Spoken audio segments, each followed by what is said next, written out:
Chapter number 7 पे पहुंच चुके हैं दोस्तों, जहां हम जलवायु विज्ञान का अध्ययन और अध्यापन कर रहे हैं। तापमान बढ़ने वाला है डिग्री सेल्सियस में, वैसे वैसे क्या होगा आपके पास में कि सर जलवाष्प को धारण करने की क्षमता भी वायुमंडल की बढ़ेगी। जैसे वो 100 बूंद पानी जो है वो अपने अंदर धारण कर सकता है, जैसे ही आपने 101 भी बूंद उसके ऊपर ऐड की तो वो क्या करेगा, पानी रिसना उसमें से शुरू हो जाएगा। ठीक है, इसी वायु का, इसी एयर का क्या हो गया, रिलेटिव ह्यूमिडिटी बढ़ गया। कारण क्या, क्योंकि अब इसकी वाटर होल्डिंग कैपेसिटी बढ़ चुकी है, इसकी जलवाष्प धारण करने की क्षमता बढ़ चुकी है। कल अगर कोई तुम्हें परिभाषा पूछने आ जाए कि भैया क्लाउड किसे कहते हैं, बादल किसे कहते हैं, तो उसको ऐसे खाली हिचकी ऊपर करके मत बताना कि वो बादल होता है। मेन जो बात फंसती है ना, वो बात फंसती है बादलों के वर्गीकरण के ऊपर। किसके ऊपर आता है दोस्तों, इनका जो वर्गीकरण है आकृति के आधार पे भी हो सकता है। इस आकृति के आधार के वर्गीकरण को भी हम लोग यहाँ जानकारी लेने की चेष्टा करते हैं दोस्तों। हेलो नमस्कार एवरीवन, आप सभी का स्वागत है एक बार फिर से पीडब्ल्यू ओनली आईएएस हिंदी माध्यम चैनल पे। इस मंच पे हम संभव सीरीज के अंतर्गत फिजिकल ज्योग्राफी, भौतिक भूगोल के चैप्टर नंबर 7 पे पहुंच चुके हैं दोस्तों, जहां हम जलवायु विज्ञान का अध्ययन और अध्यापन कर रहे हैं। यहाँ आज की क्लास में हम लोग आर्द्रता, बादल यानी क्लाउड, वर्षण, रेनफॉल और कोपन्स क्लाइमेट क्लासिफिकेशन, कोपन के जलवायु वर्गीकरण की जानकारी लेने की चेष्टा करेंगे। याद रखिए यह क्लास आपके प्रारंभिक और मुख्य दोनों दृष्टिकोण से काफी अवश्यम भावी महत्वपूर्ण रहेगी। हम क्लास में लिखेंगे भी, पीवाईक्यूज को भी एनालिसिस के माध्यम से आगे सीखने की चेष्टा करेंगे। क्लास को आगे बढ़ाएं उससे पहले बताना चाहूंगा दोस्तों आप लोगों को, यहाँ अगर आपका लक्ष्य अगले वर्ष 2026 या 2027 या 2028 के लिए यूपीएससी की तैयारी करना है, तो आप 1 ईयर, 2 ईयर और 3 ईयर हमारे यूपीएससी फाउंडेशन कोर्सेज और 2 ईयर कोर्स या आपके 3 ईयर प्रारंभ कोर्स में एनरोल कर सकते हैं। एक नॉमिनल प्राइस पे आप ये कोर्स में एंट्री ले पाएंगे, जहां पे आपको हिंदी में, इंग्लिश में और इंग्लिश में बैच अवेलेबल होने वाले हैं। बता दूं यह क्लासेस सीटीआर बेस्ड मॉडल पे है, यानी सिर्फ क्लासेस नहीं, क्लास के उपरांत नॉलेज की प्रैक्टिस के लिए टेस्ट सीरीज और अपने लूप होल्स को सुधारने के लिए रिवीजन की व्यवस्था भी आपको क्लास के साथ मिलेगी। मतलब ये सीटीआर, क्लासरूम टेस्ट और रिवीजन बेस्ड जो मॉड्यूल है, मॉडल्स है, यह आपके लर्निंग एक्सपीरियंस को एनहांस करने के लिए बेहद ही उपयोगी सिद्ध होने वाले हैं। आइए क्लास के टॉपिक को हम लोग थोड़ा सा आगे बढ़ाते हैं और आज का हेडिंग लगाते हैं। सबसे पहला टॉपिक है दोस्तों हमारा आर्द्रता। टॉपिक क्या है दोस्तों, आर्द्रता। आर्द्रता जिसको हम लोग ह्यूमिडिटी भी लिखते हैं, क्या लिखते हैं, ह्यूमिडिटी भी लिखते हैं। अब इसे इस तरीके से समझने की चेष्टा करिए, कोशिश करिए। डेफिनेशन जो है आपको पता ही होगी, अपन इसको एनसीईआरटी में 7वीं 8वीं ज्योग्राफी के एनसीईआरटी में भी पढ़ते हैं कि वायुमंडल में उपस्थित जलवाष्प की मात्रा को आर्द्रता कहते हैं, है ना। तो एक बेसिक डेफिनेशन है, वायुमंडल में उपस्थित जलवाष्प, वाटर वेपर की मात्रा को ही हम लोग क्या नाम देते हैं दोस्तों, यही आर्द्रता है, यही ह्यूमिडिटी है, यही नमी है। तो ये नमी है जो चिपचिपी गर्मी का भी अनुभव कराती है, ठीक है ना। सो ये वो नमी है आपके पास में, इसी से ही आप एक ह्यूमिड, एक मॉइस्ट, वार्म एटमॉस्फेयर जो है अपने चारों तरफ फील कर पाते हैं।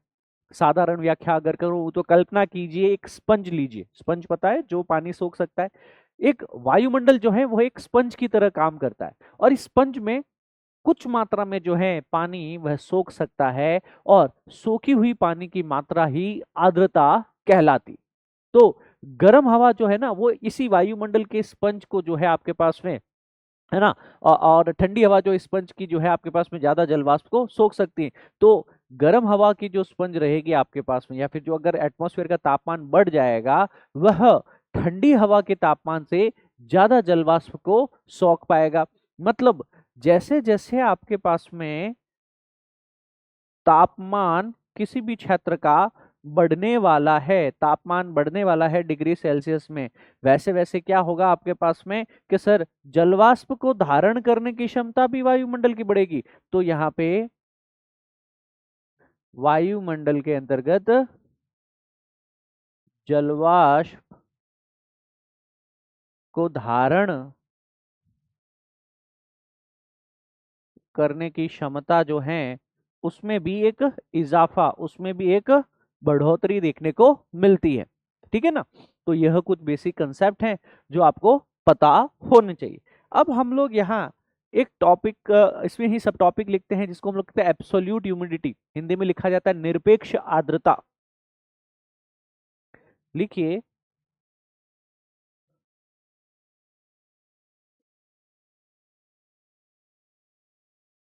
आर्द्रता को क्या लिखा है दोस्तों हम लोगों ने कि यह एक जलवाष्प की मात्रा है। जलवाष्प कितनी क्वांटिटी में है उसकी बात की गई है। ठीक है ना। एक होता है, यहाँ पे हमने निरपेक्ष शब्द लिखा, इस निरपेक्ष शब्द को भी समझना जरूरी है। निरपेक्ष मतलब एब्सोल्यूट, मतलब यहाँ पे हम किसी से कंपेयर नहीं कर रहे, कोई रेफरेंस पॉइंट नहीं है हमारा, है ना। कोई यहाँ पे कंपैरिजन नहीं है हमारे पास में ड्रॉ करने के लिए। हम सीधा सीधा ये कह रहे हैं कि वायु के प्रति इकाई आयतन में, पर यूनिट वॉल्यूम में कितनी जलवाष्प है, उसका जो द्रव्यमान है, मास ऑफ वाटर वेपर है, उसे ही हम लोग क्या कह रहे हैं, निरपेक्ष आर्द्रता कहते हैं। तो निरपेक्ष आर्द्रता क्या है कि वायु में प्रति इकाई आयतन उपस्थित जलवाष्प, वायु में प्रति इकाई आयतन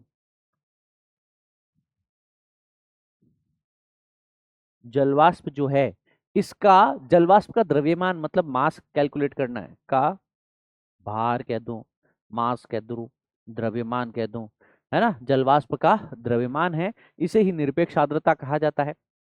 जब हमने कहा प्रति इकाई आयतन, तो आयतन किसमें होता है आपके पास में, प्रति घन मीटर, किसमें होता है, प्रति घन मीटर, मीटर क्यूब में होता है, पर मीटर क्यूब में, है ना। और यहाँ पे हम लोग क्या कैलकुलेट करने की कोशिश कर रहे हैं, द्रव्यमान। तो द्रव्यमान किस में आ रहा है दोस्तों आपके पास में, ग्राम्स में आ रहा है, किस में आ रहा है, ग्राम्स में आ रहा है। तो यहां हम लोग यहाँ पे चेक करने की कोशिश कर रहे हैं कि जो कितने ग्राम प्रति घन मीटर है, कितने कितने ग्राम प्रति घन मीटर है। यानी सपोज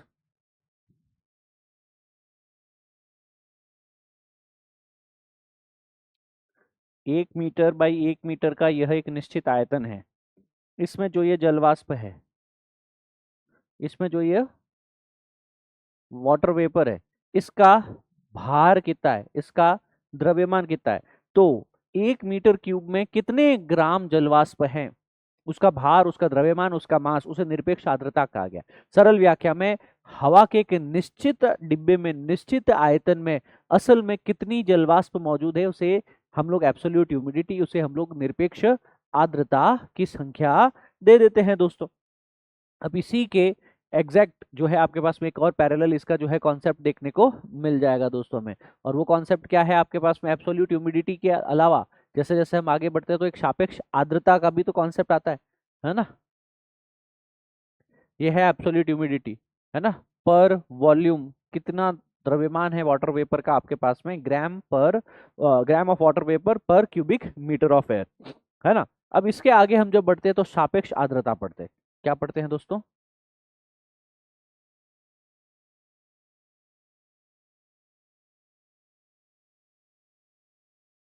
सापेक्ष आर्द्रता, रिलेटिव ह्यूमिडिटी इसको कहा जाता है इंग्लिश के अंतर्गत, है ना, आरएच लिखा जाता है। सापेक्ष आर्द्रता क्या है, किसी निश्चित तापमान पर वायु में मौजूद वास्तविक जलवाष्प की मात्रा उस तापमान पर वायु की जलवाष्प धारण करने की क्षमता के अनुपात में कितनी है। मतलब मैं ये कहता हूं आपके पास में सबसे पहला फैक्टर तो क्या है आपका कि किसी निश्चित तापमान पर,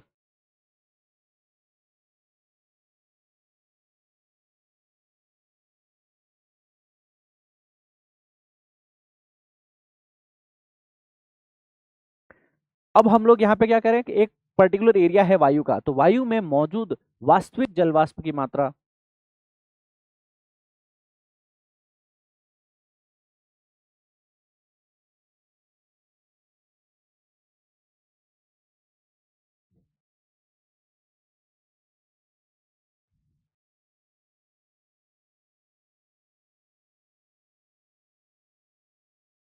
मतलब कितनी है जलवाष्प, और उस तापमान पर जलवाष्प धारण करने की क्षमता, और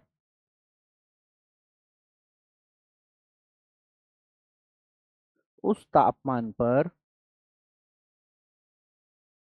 वायु के जलवाष्प धारण करने की क्षमता जो है, इन दोनों का ही अनुपात है ना। तो इस क्षमता के अनुपात को प्रतिशत में व्यक्त किया जाता है।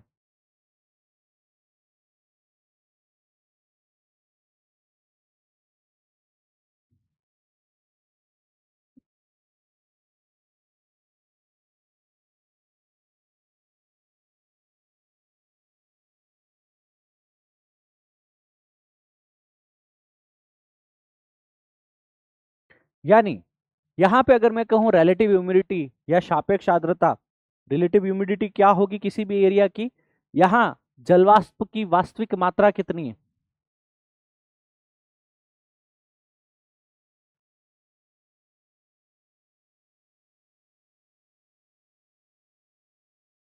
डिवाइडेड बाय, अनुपात निकाल रहे ना, जलवाष्प धारण करने की क्षमता।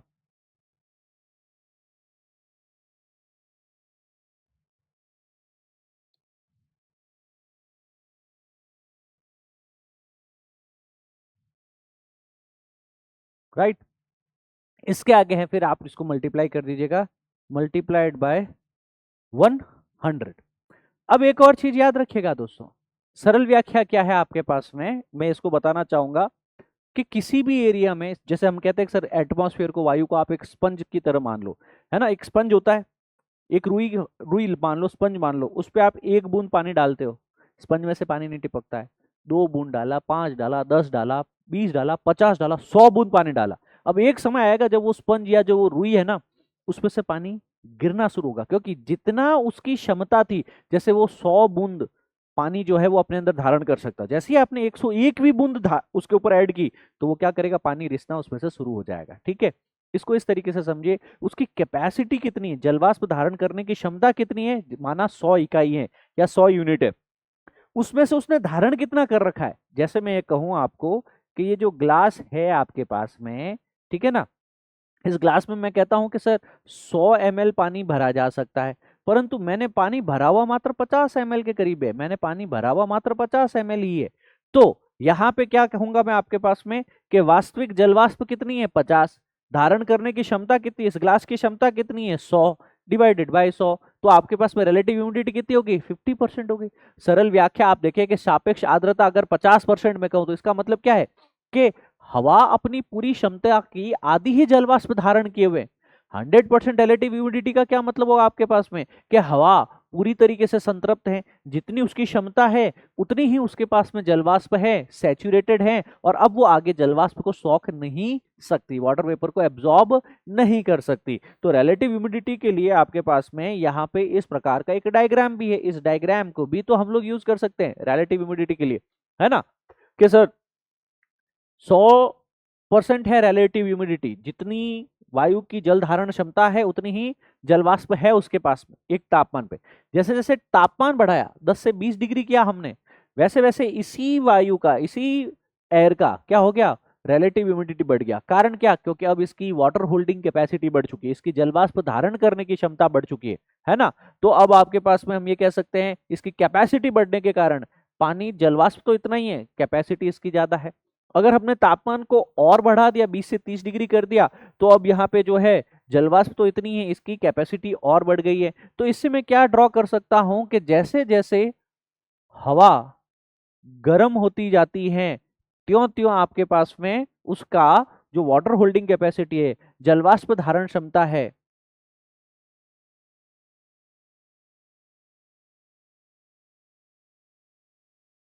जलवाष्प धारण क्षमता है, वह बढ़ती जाती है। जलवाष्प धारण क्षमता किसके प्रोपोर्शनल है, तापमान के साथ प्रोपोर्शनल है। किसके साथ में है यह, तापमान के साथ में प्रोपोर्शनल है। एक और डायग्राम यहाँ पे लिख सकते हैं हम लोग, जैसे कि टेम्परेचर हमने एक स्थिर रखा है 27 डिग्री का। इस पे हमने कहा रिलेटिव ह्यूमिडिटी 100% है, यानी जितना यहाँ पे इसकी क्षमता है उतनी जलवाष्प ग्रहण किए हुए हैं भाई साहब। परंतु जैसे ही हमने तापमान को बढ़ाया तो यहाँ पे देखेंगे रिलेटिव ह्यूमिडिटी जो है आपके पास में वह डिक्रीज हो गई। रिलेटिव ह्यूमिडिटी यानी इसकी क्षमता अब है 100 और मात्र इसमें 80 ही है। तापमान हमने और टेम्परेचर बढ़ाया, तापमान 34 से 38 कर दिया, तो रिलेटिव ह्यूमिडिटी और डिक्रीज होते हुए जाती है। ठीक है, इसके उपरांत हम एक और चीज सीख सकते हैं, समझ सकते हैं, इसको कहते हैं विशिष्ट आर्द्रता।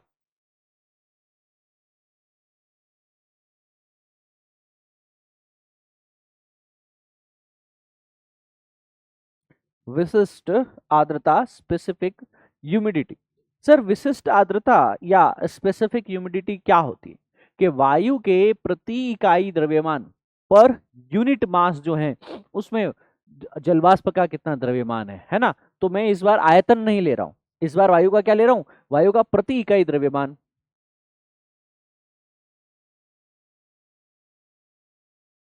वायु का प्रति इकाई मास द्रव्यमान में कितनी जलवाष्प की मात्रा है, कितने यूनिट मास में कितनी जलवाष्प का द्रव्यमान है।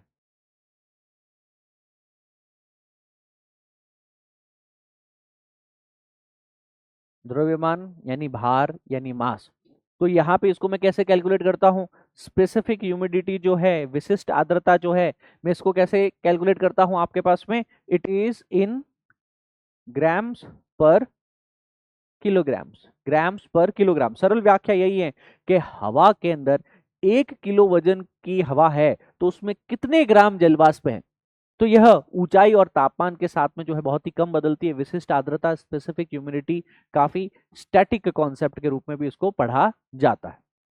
अब जब हमें पता है कि किसी भी क्षेत्र के अंतर्गत वायुमंडल के अंदर जलवाष्प इकट्ठी होने लगेगी, तो जलवाष्प इकट्ठी होकर के क्या बनाती हैं, धीरे धीरे धीरे धीरे एक पर्टिकुलर लेवल आएगा, उस लेवल के बाद में उसमें सैचुरेशन होने लगता है।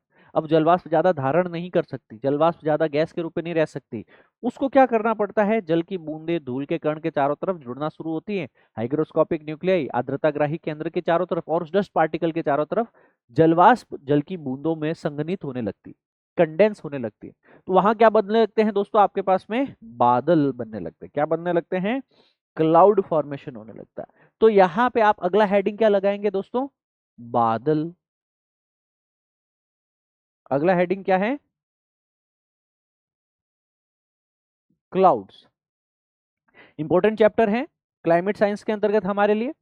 परिभाषा इसकी लिख सकते हैं हम लोग कि वायुमंडल में एक निश्चित ऊंचाई पर धूल के कणों के चारों ओर कंडेंसेशन यानी संघनन से बने जल की छोटी बूंदे या बर्फ के नन्हे कणों का समूह ही बादल कहलाता है। वापस लिखिएगा, वायुमंडल में निश्चित ऊंचाई ऊंचाई पर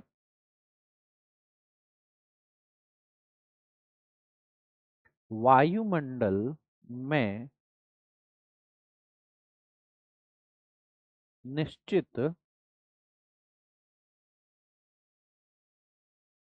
ऊंचाई पर, मतलब नीचे नहीं, थोड़ा हाइट के अंदर देखने को मिलेगा, है क्या, धूल के कणों के चारों ओर संघनन होगा। क्या होगा, धूल के कणों के चारों ओर संघनन हो रहा है, कंडेंसेशन हो रहा है। कंडेंसेशन संघनन से बनी जल की छोटी बूंदे,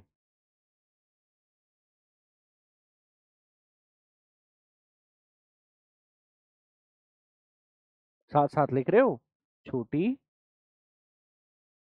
बूंदे, जो जलवाष्प थी वो छोटी छोटी जल की बूंदे बना देती है। अगर तापमान कम है, वायुमंडल में ऊपर तापमान कम होता है, तो वो क्या बना सकती है, बर्फ भी बना सकती है, या बर्फ के नन्हे कणों का समूह, या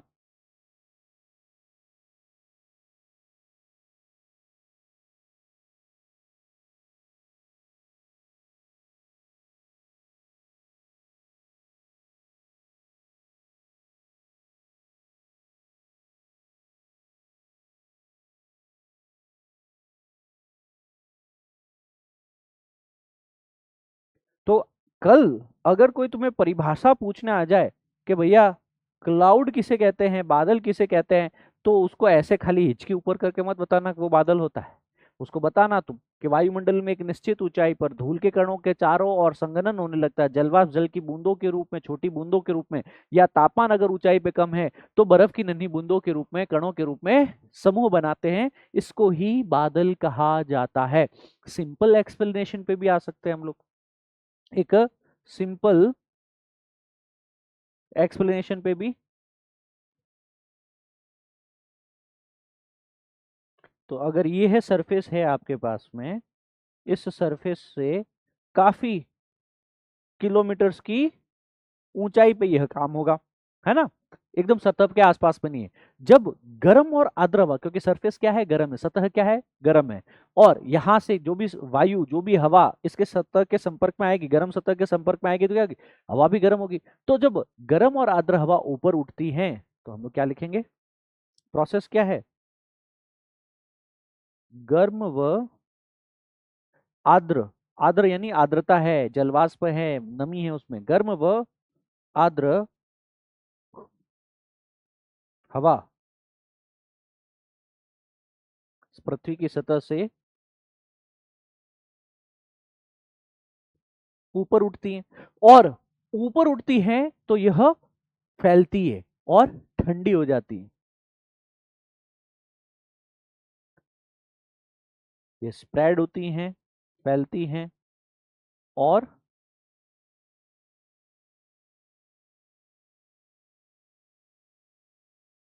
ठंडी हो जाती हैं।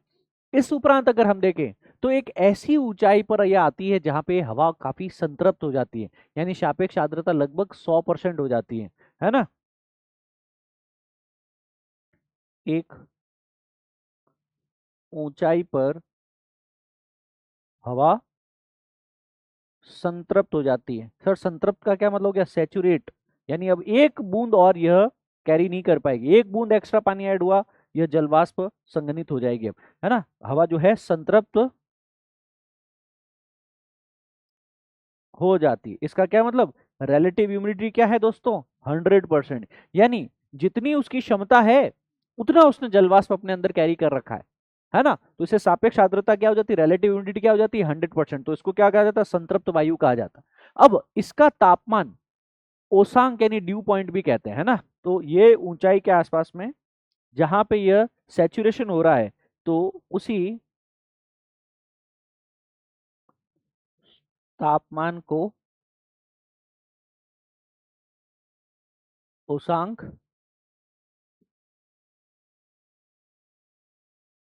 कहा जाता है। इसी तापमान को क्या कहा जाता है दोस्तों, ओशांक कहा जाता है, ड्यू पॉइंट कहा जाता है।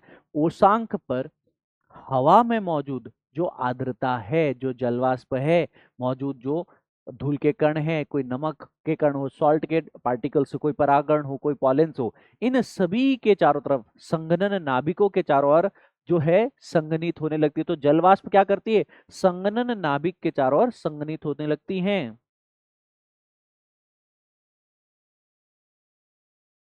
जलवाष्प को तो कोई सतह चाहिए, जलवाष्प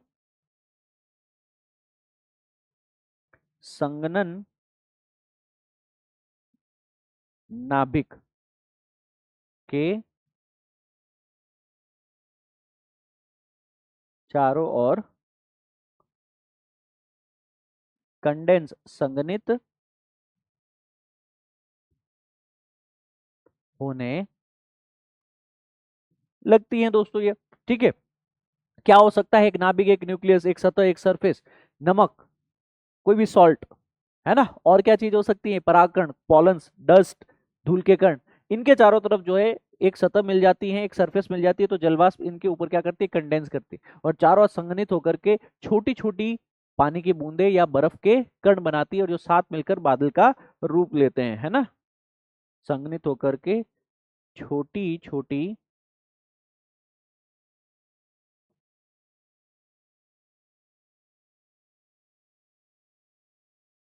पानी की बूंदे या बर्फ के कण बनाती हैं। इनका एक समूह आपको हवा में दिखाई देता है, वायुमंडल में ऊपर, उसी को ही आप क्या कह देते हैं, बादल कह देते हैं। उसी को ही आप लोग क्या कह देते हैं कि सर यही क्लाउड है। तो क्लाउड क्या होता है, यह चीज आप लोगों ने सीखी, यह चीज आप लोगों ने साथ साथ में लिखी। क्लाउड्स जो है आपके पास में, यह एक डायग्राम के अंदर भी जो है मैं आपको यहाँ पे दिखा देना चाहूंगा, है ना। यहाँ सारी जगह क्या हो रहा है, ये जो वायुमंडल है, इस वायुमंडल में नेसेसरली क्या हो रहा है आपके पास में कि सर ये हवा, ये जो जमीन है वो गर्म होती है, पार्थिव विकिरणों के संपर्क में आकर के हवा गर्म होती है। हवा जो गर्म है वह हवा ऊपर की तरफ उठती है और यह हवा ऊपर वायुमंडल में एक ऊंचाई तक जाती है और वहां पे फैलती है, ठंडी होती है और वहां पे हवा संतृप्त हो जाती है। यानी अब यह और ज्यादा जलवाष्प नहीं कैरी कर सकती।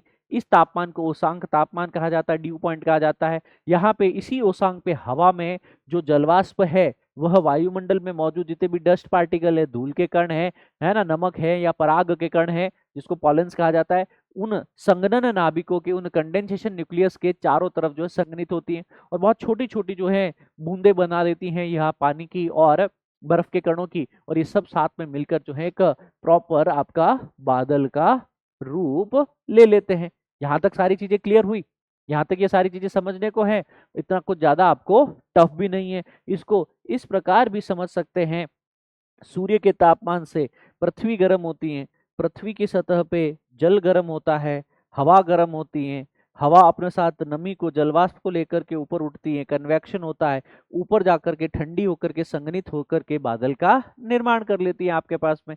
अब मेन जो बात फंसती है ना, वो बात फंसती है बादलों के वर्गीकरण के ऊपर। किसके ऊपर आता है दोस्तों,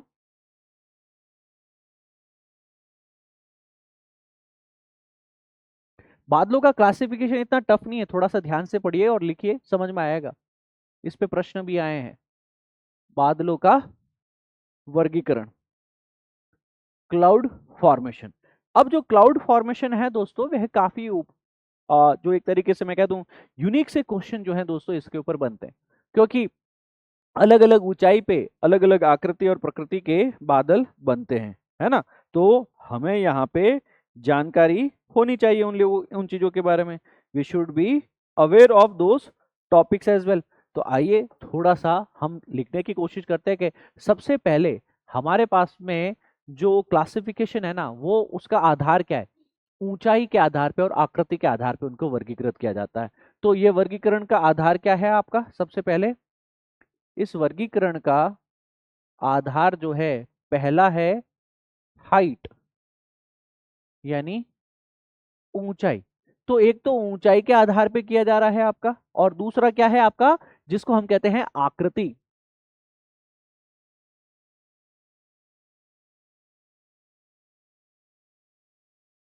आकृति के आधार पे, ऊंचाई व आकृति के आधार पे हम टोटल बेस्ड ऑन एल्टीट्यूड, ऊंचाई के आधार पे यहाँ पे इनको तीन भागों में बांटते हैं। सबसे पहले क्या हो सकता है दोस्तों आपके पास में, जिसको हम लोग यहाँ पे लिखते हैं श्रेणी या कैटेगरी के अंतर्गत, हाई क्लाउड्स, उच्च बादल, हाई क्लाउड्स।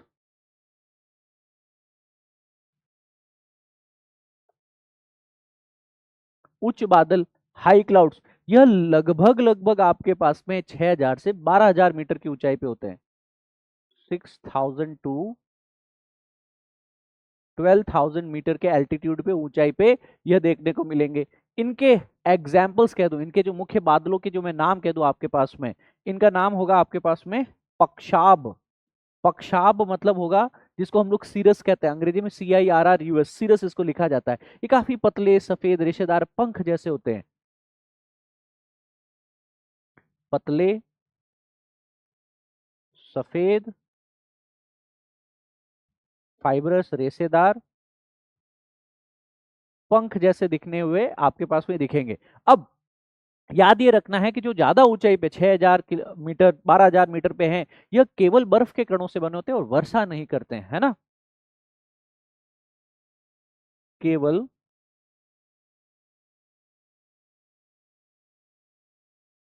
बर्फ के कणों से बने होते हैं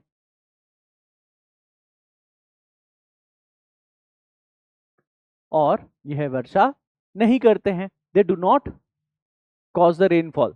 इनके उपरांत आता है, उच्च बादलों के बाद में आता है मिडिल क्लाउड, जिसे मध्यम बादल लिखा जाता है। क्या लिखा जाएगा?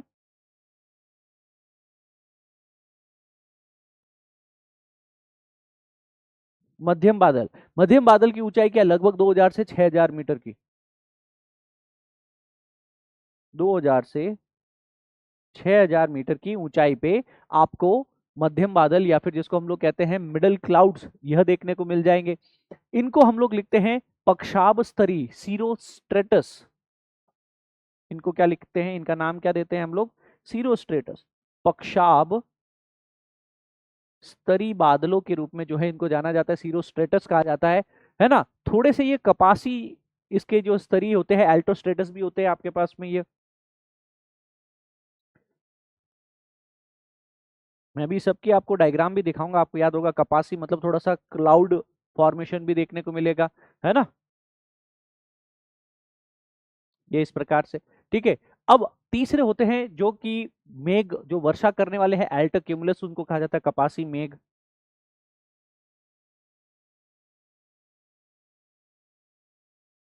कपासी मेघ। तो यहाँ पे तीन है आपके पास में, सीरोस्ट्रेटस, ऑल्टोस्ट्रेटस और लास्ट में है अल्टो क्यूमुलस, है ना। जल की बूंदे और बर्फ दोनों ही कण होते हैं इनके अंतर्गत।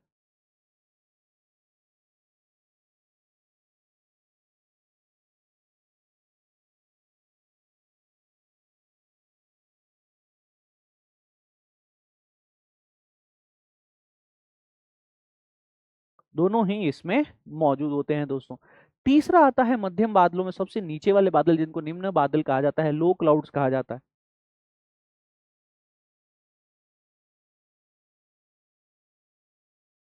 निम्न बादल, लो क्लाउड्स, कितने लो हो सकते हैं सर? पृथ्वी के धरातल से 2000 मीटर की ऊंचाई।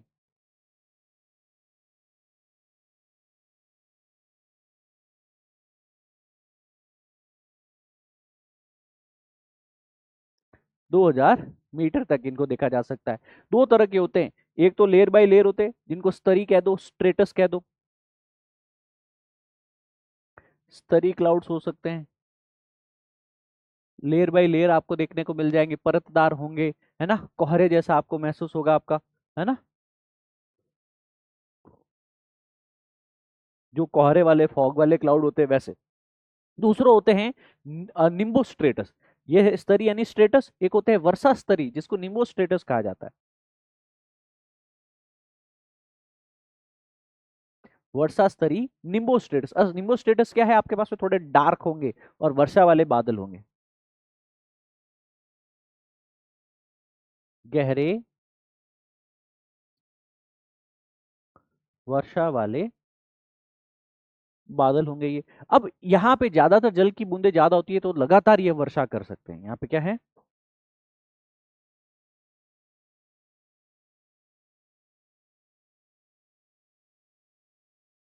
जल की बूंदें इनमें ज्यादा होती हैं, तो ये लगातार वर्षा कर सकते हैं।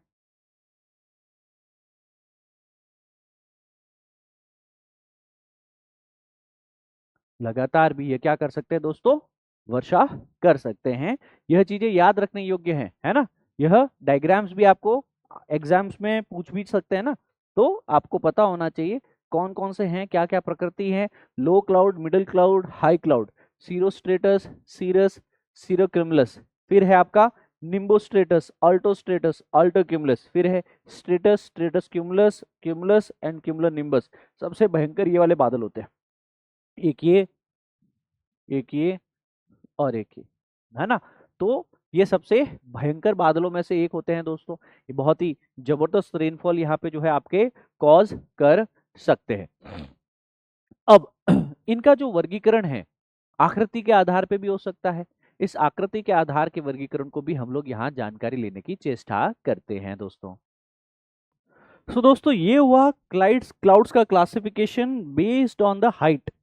निम्न, मध्यम और उच्च बादल जो 2000 मीटर, 6000 मीटर और 12000 मीटर की ऊंचाई पे देखने को मिलते हैं। क्या हम इसके आगे भी इस क्लासिफिकेशन को बढ़ा सकते हैं? बिल्कुल। यहाँ इस बार क्लासिफिकेशन जो है वह आकृति के आधार पे पढ़ते हैं। क्या पढ़ते हैं? शेप ऑफ क्लाउड, आकृति के आधार पर बादलों का जो वर्गीकरण, देखिए आकृति के आधार पर क्या क्या हो सकते हैं। सबसे पहला हो सकता है जिसको हम लिखते हैं पक्षाभ। पक्षाभ के अलावा एक और इंपॉर्टेंट है जिसको हम कपासी भी लिखते हैं, कॉटन शेप, कपासी। तदुपरांत यहाँ पे स्तरी भी आते हैं जिसको हम स्ट्रेटस कहते हैं, जो लेयर में होते हैं, स्तरी। उपरांत यहाँ पे जो वर्षा मेघ होते हैं जिसको निम्बस भी कहा जाता है,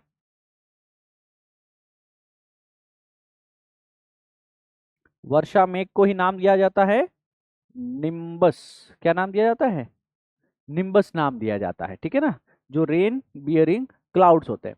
अब पक्षाप जिनको सीरस भी कहा जाता है, पतले हवा में तैरते रेशेदार बादल होते हैं ना, पतले, जैसे कोई रेशा हवा में तैर रहा है, हवा में तैरते रेशे समान होता है। और यहाँ पे बहुत ही ऊंचाई पे यह बादल होते हैं, है ना, बहुत ही हाइट पे ऊंचे होते हैं ना, 6000 12000 मीटर की ऊंचाई पे। फिर होते हैं कपासी, कपास की शेप होती है, इनको क्यूमुलस कहा जाता है ना, ये ऐसा जो हम स्कूल में ड्रॉ करते थे। रुई के ढेर या फूलगोभी की तरह दिखाई देता है, कैसा दिखता है? रुई के ढेर या फूलगोभी, देखिए आप लोगों ने घर पे कैसे फूलगोभी दिखाई देती है तुम्हें, है ना, तो ठीक उस फूलगोभी के गुंबद की तरह दिखाई देता है ना, तो गुंबद के आकार के बादल हैं ऑलमोस्ट।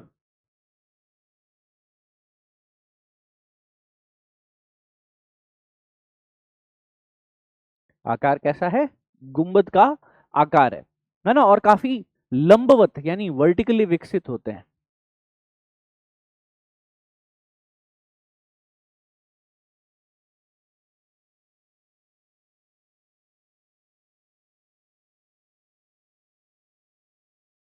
तदुपरांत स्तरी परतदार है, शीट के रूप में फैले हुए बादल होते हैं। ये क्या है? परतदार है, ऐसे लग रहा है कोई शीट के रूप में यहाँ पे है ना, और फैले हुए होते हैं। और निम्न ऊंचाई पे भी यह मिल सकते हैं, है ना, निम्न ऊंचाई पे भी ये दिख सकते हैं, जिसको स्ट्रेटस कहा जाता है, परतदार कहा जाता है। फिर वर्षा मेघ जिसे निम्बस कहा जाता है, ऐसे बादल जो वर्षा लाते हैं, है ना, ऐसे बादल जो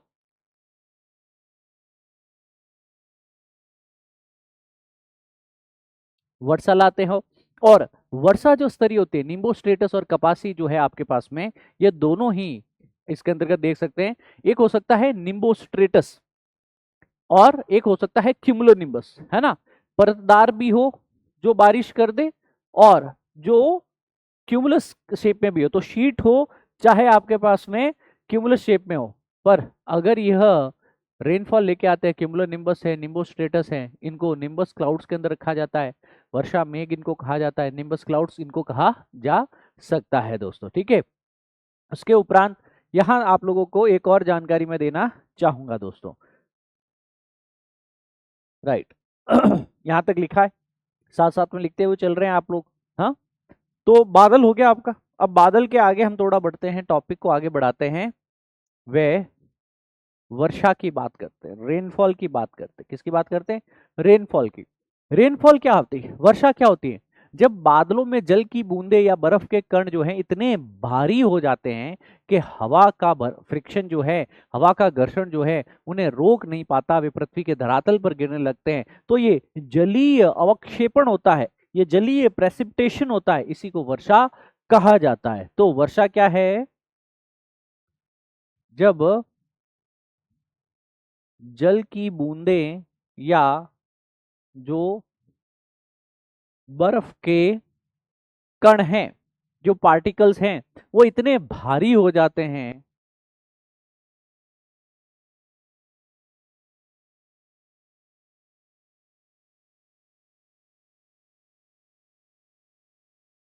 कि हवा का जो फ्रिक्शन है, हवा का जो घर्षण है, वह उसे रोक नहीं पाता है, हवा का घर्षण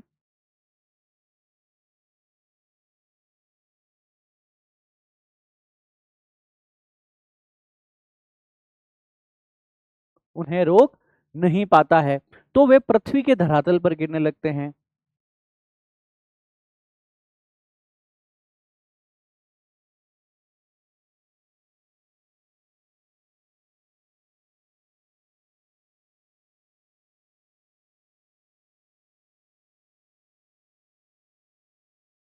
राइट। और जो ये धरातल पे गिर रहे हैं, इसी जलीय अवक्षेपण को, इसी प्रेसिपिटेशन को वर्षा कहते हैं।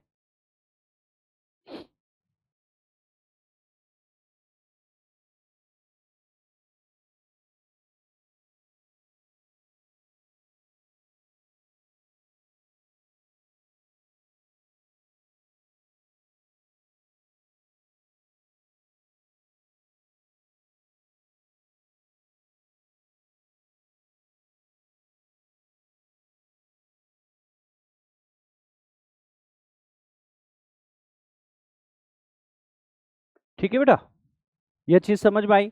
सिंपल एक्सप्लेनेशन आप लोगों को पता होना चाहिए कि जब बादल, उनमें संघनन नाभिक के चारों ओर पानी की बूंदें इकट्ठी हो गई, जलवाष्प संघनित हो चुकी है, पानी की बूंदें जो हैं आपस में टकरा करके मिलती रहती हैं और बड़ी होती रहती है, छोटी छोटी पानी की बूंदें मिलकर के बड़ी बनती जाती हैं। इस प्रक्रिया को जो है संसर्जन कहा जाता है, कॉलेसेंस कहा जाता है। और वो इतनी भारी होती है, आपके पास वो छोटी छोटी बूंदें मिलकर के बहुत बड़ी बूंदें बना देती हैं कि बादल जो हैं उनके लिए उसका संभाल पाना मुश्किल सा, असंभव सा होता है, और वो बारिश के रूप में गिरना शुरू कर देती है। ठीक है ना। अब यह जो वर्षा होती है, यह जो वर्षा होती है, इस वर्षा के भी आपके पास में क्या है, अलग अलग प्रकार हो सकते हैं। जैसे कि convectional rainfall, orographic rainfall, cyclonic rainfall. किस प्रकार की हो सकती है दोस्तों आपके पास में? वर्षा के मुख्य रूप से 3 प्रकार हैं, है ना। वर्षा के मुख्य रूप से कितने प्रकार है? तो सब अब हेडिंग डाल लीजिए, वर्षा के प्रकार।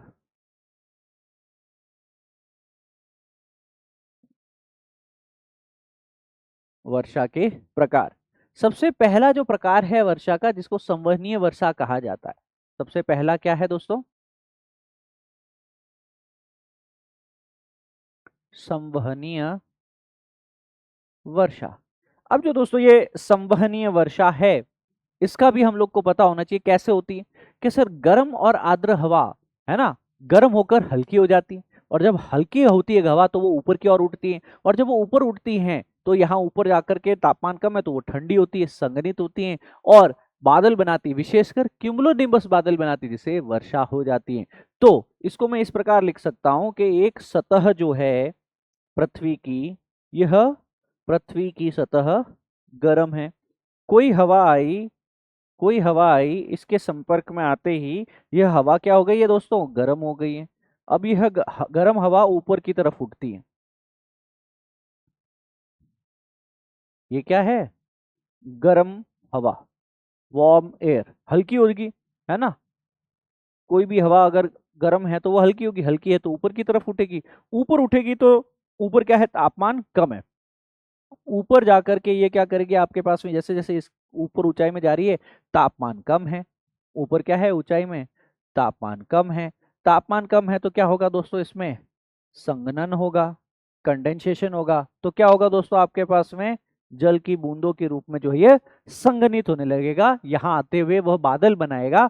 तो ऊपर जाकर के यही हवाएं ठंडी होके, संघनित होके बादल, क्यूमुलो निम्बस क्लाउड्स बनाती हैं, और इन्हीं क्यूमुलो निम्बस क्लाउड से वापस क्या होने लगती हैं दोस्तों? वर्षा होने लगती है। इसी से ही वापस क्या होने लगती है? कंडेंसेशन के उपरांत वर्षा, रेनफॉल होने लगता है। तो आमतौर पे गर्मी के मौसम में होता है, इक्वेटोरियल रीजन में होता है, शॉर्ट ड्यूरेशन के लिए बहुत ही तेज बारिश होती है, इसके साथ में बिजली भी कड़केगी, तूफान भी आ सकता है। ठीक है ना। तो ये सारी चीजें आपको पता है। एनालॉजी के लिए आप ये समझ लो, ये गर्म सतह नहीं है, आपके पास में गर्म पानी की बाल्टी है, गर्म पानी की बाल्टी पे क्या होता है? भाप हल्की गर्म ऊपर उठ रही होती है ना। वो जाकर के क्या करती है? बाथरूम की छत, दीवारों पे, आसपास के ऊपर, कांच वगैरह के ऊपर क्या कर देती है? संघनित हो जाती है सरफेस के ऊपर। वैसे ही यहाँ से गर्म हवा ऊपर उठ के, हल्की हवा ऊपर उठ के, ऊपर जाके तापमान ठंडा है, ठंडी होकर के, संघनित होकर के वापस वर्षा कर देती है। इसे संवहनीय वर्षा कहते हैं, कन्वेक्शनल रेनफॉल कहते हैं। संवहन क्या? कि हवा का, गर्म हवा का ऊपर की ओर उठना, बहना ही संवहन कहलाता है। इस यही क्या कहलाता है दोस्तों? संवहन कहलाता है। कन्वेक्शनल रेनफॉल काफी इंपॉर्टेंट होता है दोस्तों, इसका डायग्राम भी आप लोगों को पता होना चाहिए। And here is a diagram. है ना। गर्म हवा ऊपर उठती है, ऊपर उठ करके बादल बनाती है और बारिश करती है, यह संवहन वर्षा। तदुपरांत आप लोगों को यहाँ पे दूसरी प्रकार की वर्षा के बारे में जानकारी होनी चाहिए, जिसे हम पर्वतीय वर्षा भी कहते हैं, ओरोग्राफिक रेनफॉल भी कहते हैं।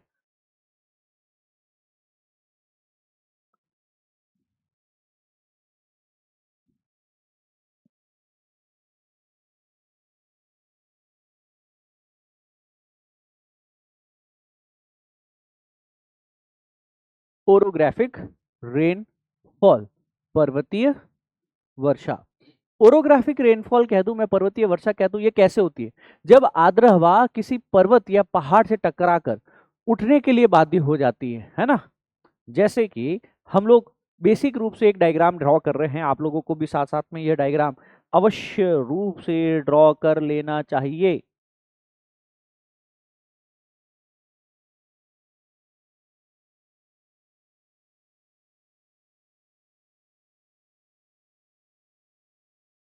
ये एक पहाड़ हो गया। अब हम लोग यहाँ पे हवा ड्रॉ कर रहे हैं। हवा कैसी है दोस्तों आपके पास में? यहाँ पे आने वाली जो हवा है वह हवा आपके पास में मॉइस्ट है, गर्म हवा है, ठीक है ना। तो यहाँ पे मैं एक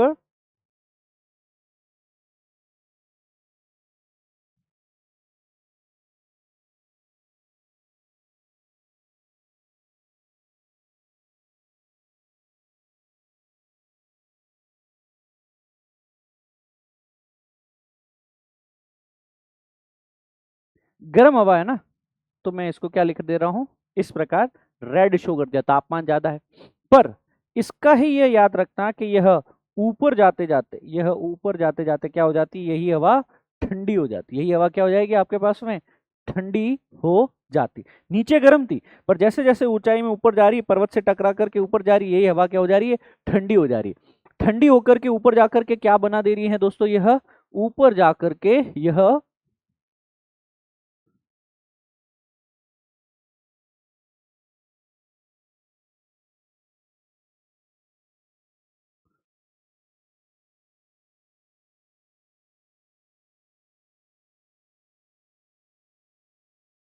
ऊपर जाकर के ये बादल बना दे रही है। अच्छा, यही बादल फिर क्या कर रहा है आपके पास में?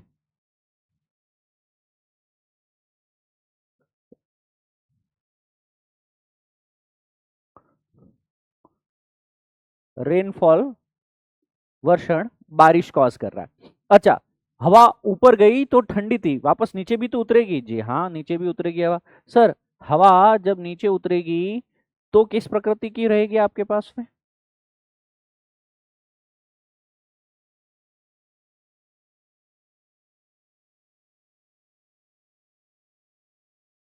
ऊपर गई है ना हवा, तो अभी हमने कहा कि सर ये गर्म है। हवा कैसी है अभी आपके पास में?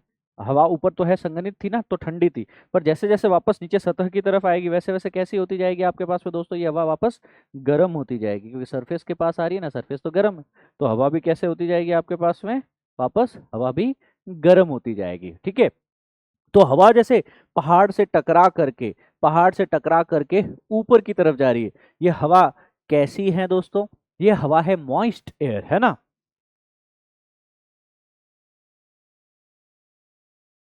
आर्द्र हवा।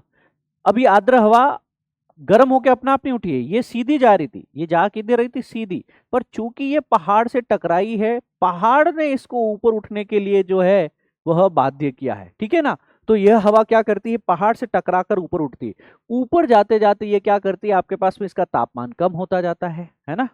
हवा यह ठंडी होती जाती है। यही आर्द्र हवा धीरे धीरे ठंडी हो जाएगी ऊपर ऊंचाई पे जाते जाते। और आर्द्र हवा ठंडी होकर के ऊपर क्या करेगी? कंडेंस करेगी। वाटर वेपर जो जलवाष्प है, जो हवा है, आर्द्रता है, नमी है, ऊपर जाके क्या कर जाएगी? कंडेंस, संघनित हो जाएगी। तो यहाँ पे जलवाष्प संघनित हो जाएगी, और जलवाष्प संघनित होकर के क्या बनाएगी आपके पास में? बादल। और यही बादल आगे क्या करेंगे आपके पास में? वर्षा।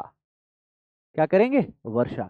तो किसी माउंटेन के बीच में आ जाने के कारण, किसी पर्वत के बीच में आ जाने के कारण, आर्द्र हवा बह रही थी जमीन के सहारे सहारे, किसी पर्वत, किसी पहाड़ी से टकरा के ऊपर उठी, उठने के लिए बाध्य होती है। और ऊपर उठने के बाद में हवा ठंडी होती है, संघनित होती है, बादल बनाती है, वर्षा करती है।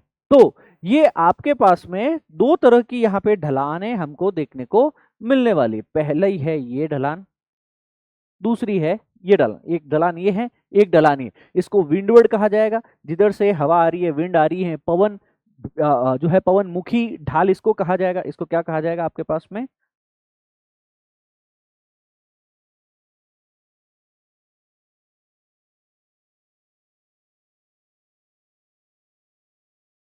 पवनमुखी ढाल। पर्वत का ये वाला एरिया जहां से विंड्स आ रही है और ऊपर की तरफ बढ़ रही है।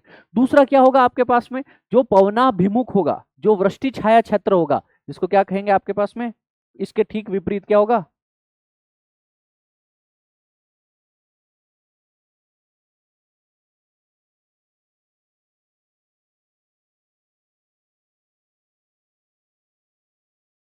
पवनाभिमुख ढाल होगी। छाया वृष्टि क्षेत्र के अंतर्गत ये रेन शैडो जोन में पाया जाएगा। तो सर इसके इस तरफ तो जो है अच्छी खासी जो है हमें क्या देखने को मिलेगी? बारिश और ग्रीनरी देखने को मिलेगी, वेजिटेशन काफी अच्छा होगा।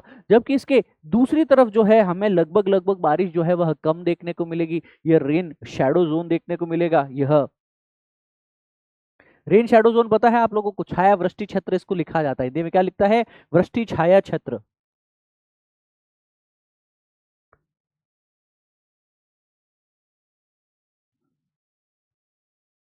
रेन शैडो जोन, वृष्टि मतलब रेन, जहां बारिश नहीं पहुंच पा रही, क्योंकि सारा कंडेंसेशन होकर के बारिश तो इसी ढाल पे हो जा रही। जैसे जैसे ऊपर जा रही कंडेंसेशन हो रहा, बारिश कर रही, बारिश कर रही, बारिश कर रही, जो मॉइस्चर था ऊपर तक जाते जाते खत्म। बहुत ही कम 10 15 20% मॉइस्चर है कि यहाँ पे थोड़ी बहुत बारिश पीछे बचेगी। तो पर्वत की पवनाभिमुख ढाल के ऊपर विंडवर्ड साइड पे भारी वर्षा होती, जबकि दूसरी ओर पवन जो पवनाभिमुख जो आपके पास में रेन शैडो जोन है, छाया वृष्टि क्षेत्र है, इस तरफ जो है आपके पास बहुत कम वर्षा होती है। क्योंकि हवा यहाँ पे क्या कर रही है? नीचे उतर रही है। और ये हवा नीचे उतरते उतरते क्या होती है? गर्म होती है और शुष्क होती है। जितना मॉइस्चर था वो इधर बारिश कर चुका है। उदाहरण के लिए आप समझिएगा, उदाहरण के लिए,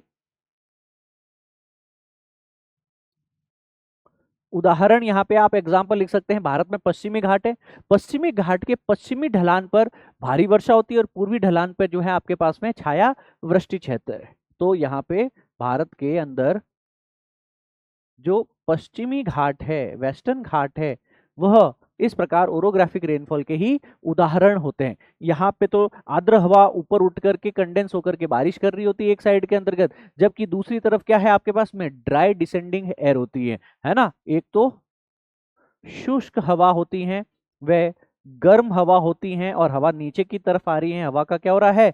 अवतलन हो रहा है। तो यहाँ कोई बारिश इतनी नहीं होती। ठीक है। सो वेस्टर्न घाट्स में भी इसी प्रकार की बारिश अधिकतर देखने को मिलती है। उदाहरण यही। तीसरा एक और है आपके पास में, जिसको हम लोग लिख सकते हैं फ्रंटल या चक्रवाती वर्षा। तीसरी वर्षा का जो प्रकार है वह है चक्रवाती वर्षा,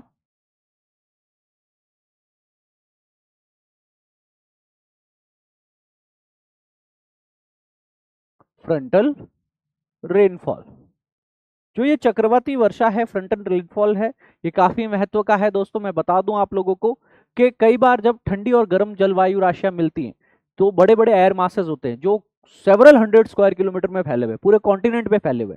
जब ये ऐसे ऑपोजिट नेचर के एयर मास मिलते हैं, एक ठंडी हवा एक गर्म हवा जब मिलती है, तो इनके फ्रंट बनते हैं, इनके फ्रंटोजेनेसिस होता है। फ्रंट मतलब वाताग्र बनते हैं। गर्म हवा, हल्की हवा होती है आपके पास में, इसके कारण क्या करती है? यह ठंडी हवा जो भारी हवा है उसके ऊपर चढ़ जाती है, और गर्म हवा जो है आपके पास में वो ऊपर जाकर ठंडी होती हैं, संघनित होती हैं और बारिश करती हैं। ये जनरली टेम्परेट जोन्स में, शीतोष्ण कटिबंध में होता है ना। आमतौर पे जहां पे साइक्लोन्स देखने को मिलते हैं, जहां पे डिप्रेशन देखने को मिलते हैं, वहां पे आपके फ्रंटल रेनफॉल्स काफी ज्यादा देखने को मिलते हैं। तो फ्रंटल रेनफॉल में एग्जैक्टली हो क्या रहा है? फ्रंटल रेनफॉल को अगर मैं एग्जैक्ट ड्रॉ करूं आप लोगों के लिए, तो यह कुछ इस प्रकार से ड्रॉ होना चाहिए।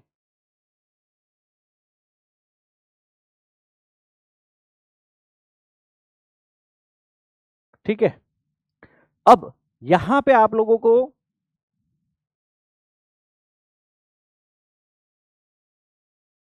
एक हवा है जो है गर्म हवा। एक हवा क्या है दोस्तों आपके पास में? गर्म हवा है। गर्म हवा है ये वाली। एक हवा है वह ठंडी हवा है। एक हवा कौन सी है दोस्तों आपके पास में? ठंडी हवा। ठंडी हवा को हम बना देते हैं ब्लू कलर से। अब जब ये दोनों हवाएं मिलेंगी तब क्या होगा, है ना? धरातल पे दोनों हवाएं जो हैं आपके पास में उड़ रही है इस तरीके से। ये घास है, ये सतह है, ये सरफेस है दोस्तों, ठीक है ना? यहाँ पे दोनों प्रकार की हवाएं जो है अगर आपस में मिलती हैं, इनका फ्रंट जनरेट होता है, तो इस पर्टिकुलर सिचुएशन में क्या होगा सर?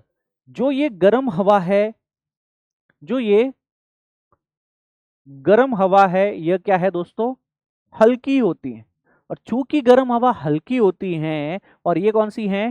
ठंडी हवा है, जो कि भारी होती है। भारी होती हैं।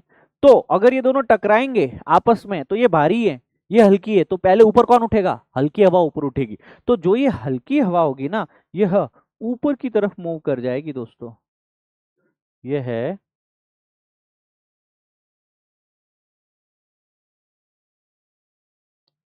ऊपर की तरफ मूव कर जाएगी। याद रखेंगे इसको। तो जब हल्की हवा ऊपर की तरफ मूव कर रही है आपके पास में, इसके ठीक विपरीत देखेंगे कि जो गर्म हवा है, क्योंकि भारी है, तो वह भारी गर्म हवा क्या करेगी दोस्तों आपके पास में? नीचे की ओर मूव कर जाएगी। किसकी तरफ मूव करेगी दोस्तों? नीचे की तरफ मूव करेगी। सो इन चीजों में फिर अच्छा, जब भी हवा ऊपर उठती है, गर्म हवा ऊपर उठती है, अगर गर्म हवा इस ठंडी हवा से टकरा करके ऊपर उठ रही है, ऊपर उठ रही है, ऊपर उठ रही है, ठंडी हवा और नीचे आ रही है, इस गर्म हवा को ऊपर धकेल रही है, तो ये गर्म हवा ऊपर जाते जाते क्या करेगी दोस्तों आपके पास में? कि सर यहाँ पे यह बादल बना देगी। यहाँ पे क्या बना देगी? यह एक बादल बना देगी। और यह बादल जो है एंड ऑफ द डे क्या कॉज करने वाला है? रेनफॉल कॉज करेगा, बारिश कॉज करेगा। तो ये जो बारिश हो रही है, ये जो रेनफॉल देखने को मिल रहा है, यह रेनफॉल का रीजन क्या है आपके पास में? कि सर दो विपरीत प्रकृति, दो अलग अलग टाइप के हमारे पास में वायु राशियां, एक वायु राशि है ठंडी और दूसरी वायु राशि है गर्म। तो ठंडी और गर्म वायु राशियां एयर मासेस मिलेंगे तो एक वाताग्र, एक फ्रंट बनेगा। क्या बनेगा दोस्तों? इसको क्या लिख सकता हूं मैं यहाँ पे? फ्रंट लिख सकता हूं। I can write it as a वाताग्र। यहाँ पे फ्रंट जनरेट होगा, है ना? और गर्म हवा ऊपर उठेगी इसी फ्रंट पे और ऊपर चढ़ जाएगी और ऊपर होकर के संघनित होकर के बादल बना के वर्षा करेगी। जनरली कहाँ होगा ये चीजें देखने को मिलेगी शीतोष्ण कटिबंधीय क्षेत्र में, टेम्परेट जोन्स में, जहां पे साइक्लोन्स या डिप्रेशंस देखने को मिलते हैं। अब हम यहाँ पे अगर ड्रॉ करें इसी डायग्राम को, थोड़ा सा ध्यानपूर्वक,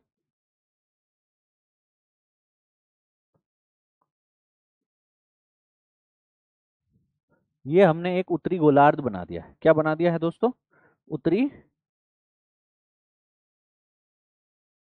गोलार्ध यहाँ पे बना दिया। तो जो ये उत्तरी गोलार्ध बना है, जो ये एक तरीके से नदन हेमिस्फीयर जो हमारा बना है, इस पे मैं ये कह सकता हूं कि सर एक एरिया तो, जैसे मैं कुछ लाइंस खींच देता हूं पहले आपको। ये है आपके पास में ट्रॉपिक ऑफ कैंसर, है ना? ये है आपके पास में, ये वाला एरिया है टेम्परेट एरिया। अब इस टेम्परेट एरिया में क्या है? ये है उष्ण कटिबंध,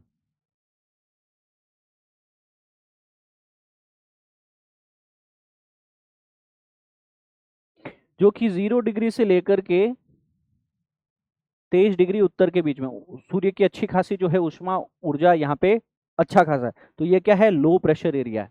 यहाँ पे क्या है? गर्मी है, हीट। यहाँ पे हवा कैसी होगी आपके पास में? गर्म हवा होगी, वार्म एयर मासेस होंगे, है ना? और ये है टेम्परेट एरिया, जो 23.5 से लेकर के लगभग आपके पास में 66.5 डिग्री नॉर्थ के अंदर फैला हुआ है। ये आपका नॉर्थ पोल हो गया, उत्तरी ध्रुव हो गया, एग्जाम्पल है खाली, है ना? तो यहाँ पे इस वाले एरिया को हम लोग क्या कहेंगे? Temperate zone. इसको क्या कहेंगे? शीतोष्ण कटिबंध।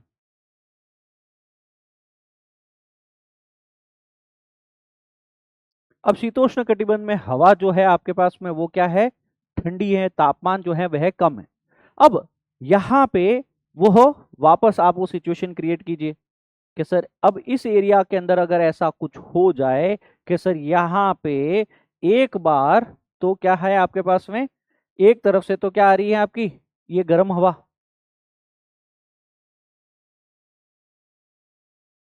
एक तरफ से तो आ रही है ये गर्म हवा, नीचे से यहाँ से आ रही है, और दूसरी तरफ क्या है सर आपकी, ये ठंडी हवा, ऊपर से आने वाली।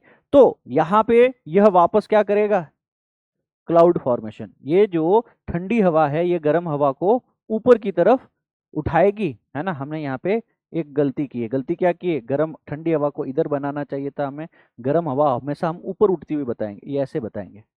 गर्म हवा ऊपर उठ करके क्या कर दी है, ऊपर जा करके क्लाउड फॉर्मेशन और रेनफॉल कर रही है। तो यहाँ पे जब भी लो प्रेशर कंडीशंस बनेगी, जब भी यहाँ पे अवसाद बनेंगे, लो प्रेशर कंडीशन बनेगी, जब भी यहाँ पे साइक्लोन्स वगैरह आएंगे, तो वहां पे साइक्लोनिक रेनफॉल कैसा होगा, फ्रंटल रेनफॉल होगा, चक्रवाती वर्षा होगी, ठीक है ना। यह चीज याद रखना है। ऑक्लूजन ऑफ फ्लड्स वगैरह ये सब आपको फाउंडेशन की तैयारी के साथ भी काफी इंपॉर्टेंट कॉन्सेप्ट रहते हैं, जिसको याद रखना है।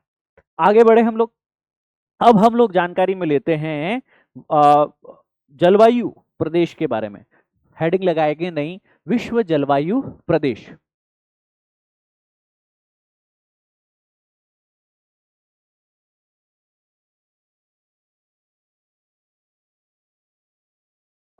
विश्व जलवायु प्रदेश।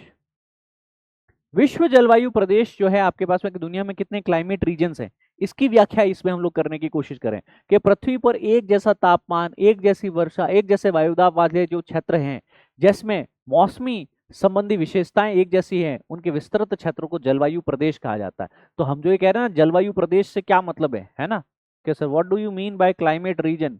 क्लाइमेट रीजन का मतलब है ऐसे एरिया जहां पे तापमान, वर्षा, वायुदाब जो है एक जैसे हो। क्या हो, ऐसे रीजन पृथ्वी पे जहां तापमान, वर्षा व वायुदाब जो है, यह तीन विशेषताएं जो है ना, वह एक वाली हो, है ना, वायुदाब।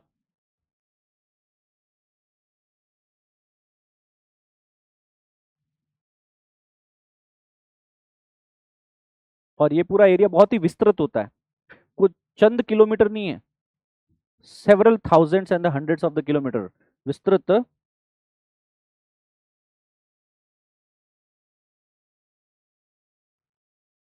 क्षेत्र होता है ये पूरा। तो ये दुनिया के ऐसे, सपोज दुनिया है, एक प्लॉट है आपके पास में, ये पूरी की पूरी दुनिया है, ये पूरा वर्ल्ड मैप है। इसको ऐसे छोटे छोटे अलग अलग कमरों में बांटना है आपको, जहां हर कमरे में वेदर जो है पूरे साल लगभग एक जैसा रहे। तो इन क्षेत्रों में वेजिटेशन कैसी होगी, जीव जंतु फौना भी एक जैसे ही होंगे, तो क्योंकि ये उस मौसम में अनुकूल हो चुके, है ना। तो जलवायु प्रदेश का महत्व क्या है कि मैं पर्टिकुलरली दुनिया को, है ना, इस प्रकार विभाजित करने की चेष्टा कर रहा हूं अलग अलग जलवायु प्रदेश में, जहां तापमान, वर्षा, वायुदाब लगभग साल भर एक जैसा रहे। उसी के अनुसार वहां पे पेड़ पौधे, वनस्पति, वेजिटेशन है, उसी अनुसार वहां पे फ्लोरा फौना, जीव जंतु, पेड़ पौधे हैं, है ना। तो जलवायु प्रदेशों का महत्व क्या हुआ कि सर यहाँ किसी भी एरिया का जलवायु क्षेत्र, क्लाइमेट रीजन जानते ही मैं वहां की कृषि कैसी होती है बता सकता हूँ, मैं वहां वेजिटेशन, वनस्पति, वन कैसे होंगे बता सकता हूँ, मैं वहां जीव जंतु, फ्लोरा फौना कैसे होंगे बता सकता हूँ, वहां मानव जीवन के विवरण को समझने में मदद कर सकता हूँ। जलवायु परिवर्तन और इनके प्रभावों का अध्ययन करने के लिए भी यही वर्ल्ड क्लाइमेट रीजन आधार है कि सर किसी एरिया में टुंड्रा टाइगा वनस्पति, अब देखो धीरे धीरे वहां बर्फ पिघल रही है। तो ऑब्वियसली जलवायु प्रदेशों को समझना हमारे लिए काफी महत्व का है, और हमें यहाँ पे इसी हेतु एक डायग्राम भी साथ साथ में बना लेना चाहिए। देखिए जब आप डायग्राम बना रहे हैं, मैं आपको कह रहा हूँ पूरा फ्रेश पेज लीजिएगा, और पेज को आड़ा करके रखिए ना, खड़ा करके मत लिखिएगा, क्योंकि लिखना काफी ज्यादा होगा आप लोगों को, ठीक है। तो सबसे पहले हम क्या करेंगे, पेन लाइन, और पेन लाइन के अंतर्गत सीधा सीधा एक बॉक्स बनाना है आपको। याद रखिएगा उस बॉक्स के अंतर्गत जो है आपको 9, 10 और 11 के करीब कम से कम खांचे रहने वाले हैं दोस्तों आप लोगों के। सबसे पहले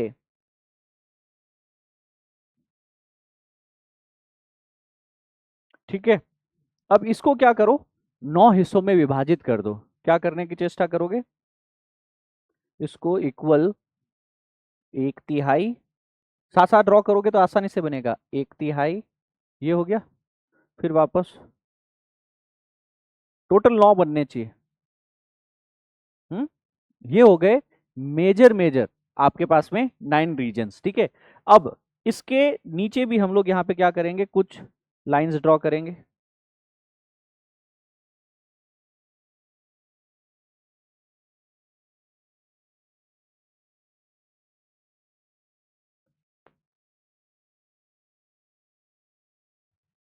यहाँ पे भी आप लोग साथ साथ पे लाइन ड्रॉ कीजिए।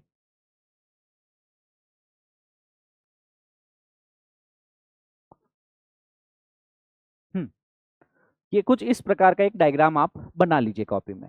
अब इसके अंतर्गत ये बनाना है कि ये डायग्राम है किसका, ये हम एक हेमिस्फेयर का डायग्राम बनाए।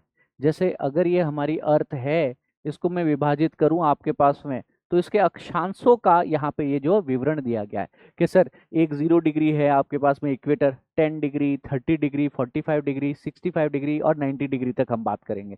ठीक है, तो हम यहाँ पे इन चीजों पे अच्छे से समझने की चेष्टा करते हैं। तो सबसे पहले हम लोग कुछ लिख भी लेते हैं साथ साथ में कि सर ये वाला रीजन जो है वो क्या है आपका 90 डिग्री नॉर्थ है आपका पास में, उत्तरी है आपके पास में।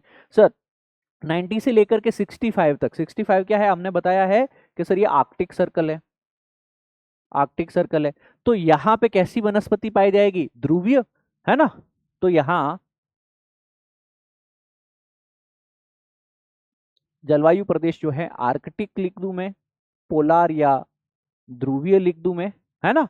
तो इस प्रकार की होगी। तो टुंड्रा वेजिटेशन, मॉसेस है, लाइकेंस है, यह ज्यादा होगा यहाँ पे। टुंड्रा है, मॉसेस है, लाइकेंस है, ये ज्यादा होगा क्योंकि यह है कि आपके पास में कोल्ड जोन है। ये है क्या दोस्तों आपके पास में टोटली कोल्ड जोन है, और ये आर्कटिक, यहाँ 66.5 डिग्री के ऊपर तो पूरा आर्कटिक ही आ चुका है। सबसे नीचे वाला इसको मैं अगर मैं ड्रॉ करता हूं 0 डिग्री इक्वेटर के आसपास का, 0 डिग्री इक्वेटर से लेकर के इक्वेटर के 10 डिग्री नॉर्थ तक, 0 डिग्री इक्वेटर से 10 डिग्री नॉर्थ तक, ये पूरा का पूरा रीजन जो आता है ना दोस्तों, ये है इक्वेटोरियल क्लाइमेट, है ना। इसको विषुवत रेखीय भूमध्य, भूमध्य रेखीय क्षेत्र भी या जलवायु भी कहा जाता है ना। यह गर्म, आर्द्र, भूमध्य रेखीय या विषुवत रेखीय जलवायु इस क्षेत्र में, इस पर्टिकुलर रीजन में पाई जाएगी। ये चीज भी क्लियर हो गई आप लोगों को। यहीं पे आपके इक्वेटोरियल रेन फॉरेस्ट भी होने वाले हैं। यहाँ पे क्या होंगे, चलो क्या क्या होता है मैं अभी बताता हूँ आपको। पहले मैं टाइप्स लिखवा रहा हूँ, जैसे ये ध्रुवीय है, ये भूमध्य रेखीय है, ठीक है ना। अब पूरी दुनिया में आपको यह 9 खाने अगर भरने आ गए, पूरे कॉन्टिनेंट को अगर ये 9 तरीके से देखना आ गया, है ना, तो सारी चीज हो जाएगी। अब देखिएगा 10 डिग्री से लेकर के 30 डिग्री के आसपास में नियरेस्ट लाइन कौन सी है, ट्रॉपिक ऑफ कैंसर है ना। यहाँ पे मैं 30 डिग्री ड्रॉ कर रहा हूँ, 30 डिग्री नॉर्थ के नीचे कौन सी लाइन आएगी आपके पास में, तो सर ये जो 23.5 डिग्री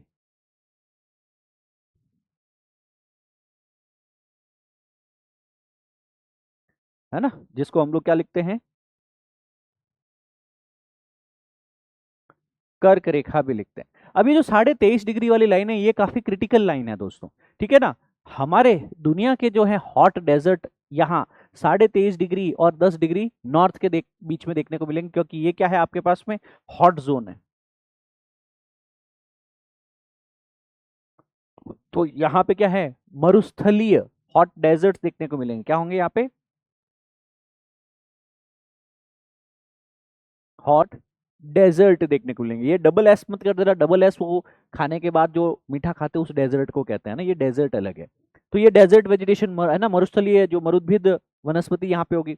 इसके उपरांत इधर आएंगे आपके पास में, है ना, तो इधर से थोड़ा सा बारिश ज्यादा है, तो यहाँ पे आपको ग्रास के मैदान देखने को मिलेंगे, जिसे सूडान कहा जाएगा, है ना। सूडान टाइप वनस्पति यहाँ पे, क्लाइमेट यहाँ पे होगा। यहाँ पे होगा क्या आपके पास में, घास के मैदान होंगे, उसकी मैं बात लगाता हूँ। ये क्या है आपके पास में, इस कर्क रेखा से लेकर के लगभग 10 डिग्री के बीच में मॉनसून फॉरेस्ट पाए जाते हैं। क्या होंगे आपके पास में, मॉनसून। तो यहाँ पे क्या होगा, मॉनसून जलवायु रीजन होगा आपके पास, मॉनसून टाइप होगा। इसके ऊपर वाला क्या है, चाइना टाइप।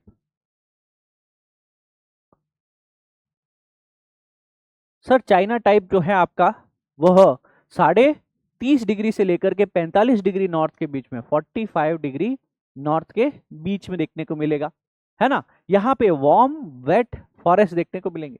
इसके ऊपर आएंगे आपका तो, और क्योंकि यहाँ पे वेट है तो थोड़ा सा कम यहाँ पे देखने को मिलेगी बारिश, तो ग्रासलैंड होंगे, घास के मैदान होंगे। इन्हें स्टेपीज कहा जाता है। क्या कहा जाता है, तो यहाँ पे स्टेपीज टाइप की जलवायु देखने को मिलेगी, है ना। स्टेपीज टाइप की जलवायु, ग्रासलैंड जो होंगे, घास के मैदान होंगे। यहां पहुंच गए, अब आप 30 डिग्री से 45 डिग्री नॉर्थ की तरफ हो, ठीक है ना, और बारिश कम हो रही है आपके पास में, तो यहाँ पे मेडिटेरेनियन क्लाइमेट होगा। कैसा होगा?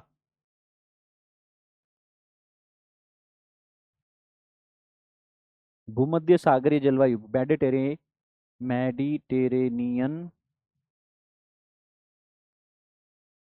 टाइप जलवायु होगी इस क्षेत्र के अंतर्गत। मेडिटेरेनियन फॉरेस्ट और श्रब्स यहाँ देखने को मिलेंगे। सर और ऊपर चले गए, यूरोप वाला ये रीजन आ गया आपके पास में, है ना। तो ये वाला रीजन क्या है? 65 से 45 डिग्री के बीच में कूल टेम्परेट। ये वाला जो था ये था वार्म टेम्परेट। ये क्या है?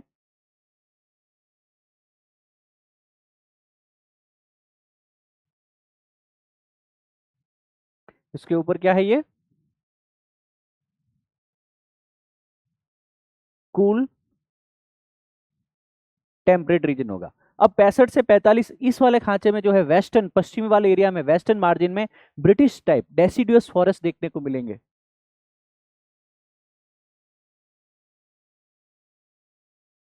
ब्रिटिश प्रकार की जलवायु होगी। इसके इधर वापस वही आपके पास में एवरग्रीन कॉनिफेरस फॉरेस्ट होंगे। सेंट्रल कॉन्टिनेंट साइबेरियन टाइप जो है वनस्पति होगी।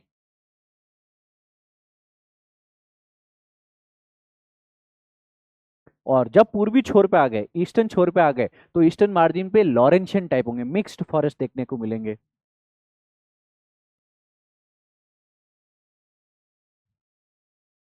लॉरेंशियन टाइप, मिक्स्ड टाइप की वनस्पति देखने को मिलेगी। तो cold zone, cold temperate zone, warm temperate zone, ये हॉट जोन हो गया। और ये क्या है आपका? Equatorial zone.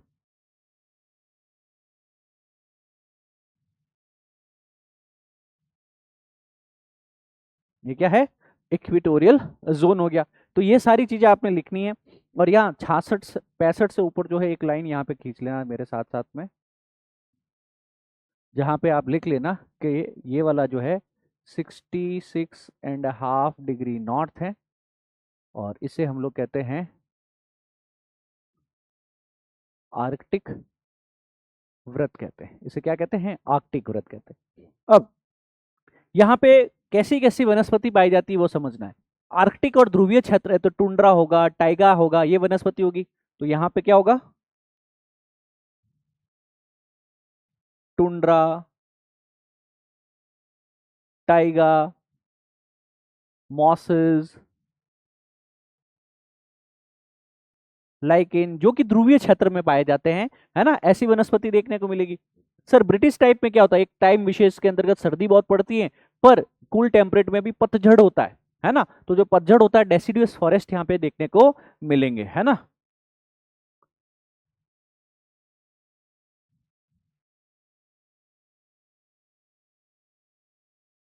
पतझड़ वाले वन जो है यहाँ पे होंगे। साइबेरियन जो होंगे आपके पास में, यहाँ बारिश अच्छी खासी। कॉनिफेरस होंगे, है ना, जिसको हम क्या कहते हैं, शंकुधारी वृक्ष होंगे, है ना। और शंकुधारी वृक्षों के अंतर्गत एवरग्रीन होंगे। क्या होंगे आपके पास में? एवरग्रीन को हम लोग क्या लिखते हैं? जो 12 मासी रहे, सदाबहार रहे। तो वनस्पति कैसी होगी आपके पास में? सदाबहार वनस्पति होंगी। और कौनधारी, शंक्वाधारी जो है वनस्पति साइबेरियन क्षेत्र में देखने को मिले। सर लॉरेंशिया के अंतर्गत जो है ईस्टर्न मार्जिन के उधर 65 से 45 के बीच में, इस वाले रीजन के अंतर्गत मिक्स्ड फॉरेस्ट देखने को मिलते हैं। मतलब अलग अलग प्रकार के जो वनस्पति है वो साथ में, सब साथ में यहाँ मिल सकती है आपको। अब इसके नीचे आ गए चाइना टाइप में। तो चाइना टाइप है तो ओशन के पास में, तो बारिश होगी, है तो वार्म और वेट। क्या है आपके पास में? वार्म और वेट यहाँ पे फॉरेस्ट देखने को मिलेंगे। तो जो फॉरेस्ट है वार्म और वेट होंगे, बारिश अच्छी खासी होगी। बारिश इधर आगे थोड़ी और कम हो जाएगी, तो यहाँ पे होंगे घास के मैदान। क्या होंगे?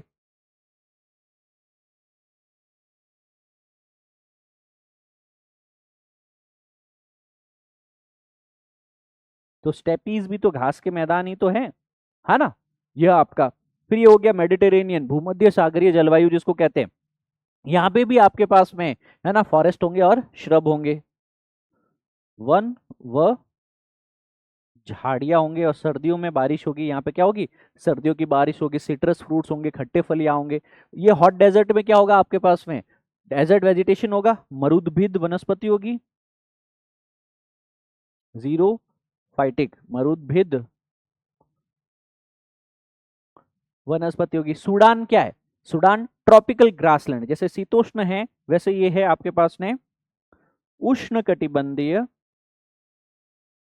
उष्णकटिबंधीय घास के मैदान होंगे। मॉनसून में चूंकि जलवायु के अंतर्गत मॉनसून फॉरेस्ट देखने को मिलते हैं, मॉनसून वन डेसिडियस फॉरेस्ट यहाँ देखने को मिलते हैं। यहाँ इस एरिया में बारिश ज्यादा है, इस एरिया में बारिश कम है, इस एरिया में बारिश और भी कम है, ठीक है ना। और इक्वेटोरियल रेन फॉरेस्ट जो है ये तो क्या है, यहाँ पे इक्वेटोरियल एरिया में तो रेन फॉरेस्ट है। रेन फॉरेस्ट मतलब क्या हुआ आपका कि इस क्षेत्र में एवरग्रीन वेजिटेशन भी देखने को मिलेगी, दोपहर में बारिश हर रोज होगी। तो इस प्रकार आपके पास में ओवरऑल क्या देखने को मिलता है ना। आर्कटिक से लेकर के भूमध्य रेखा के बीच में कई अलग अलग जो है हमारे पास में जो टाइप के क्लाइमेट जोन्स हैं। अब इन क्लाइमेट जोन्स को हमें समझना है और इन क्लाइमेट जोन्स को हमें साथ साथ में लिखते हुए भी चलना है। तो क्लाइमेट जोन्स को थोड़ा सा सीखने की और समझने की भी जो है बातचीत साथ साथ में करने वाले हैं दोस्तों, है ना। कि पूरी दुनिया में कहाँ पे किस प्रकार का क्लाइमेट वर्गीकरण है, पोलार, सब पोलार, टेम्परेट, सब ट्रॉपिकल, ट्रॉपिकल व इक्वेटोरियल, हमें इनको अब समझना है। इसको समझने के लिए एक वैज्ञानिक रहे हैं, इनका श्रीमान का नाम है कॉपेन। तो व्लादिमीर कॉपेन ने जलवायु का वर्गीकरण दिया। कॉपेन का जलवायु वर्गीकरण, हेडिंग लगाइए, कॉपेन का जलवायु वर्गीकरण। कॉपेन का जलवायु वर्गीकरण, कॉपेन्स क्लाइमेट क्लासिफिकेशन की हम लोग बात करते हैं।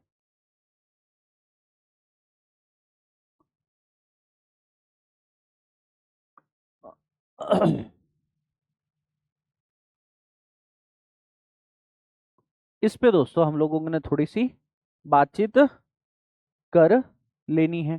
कॉपेन्स क्लाइमेट क्लासिफिकेशन, कॉपेन्स का जलवायु वर्गीकरण।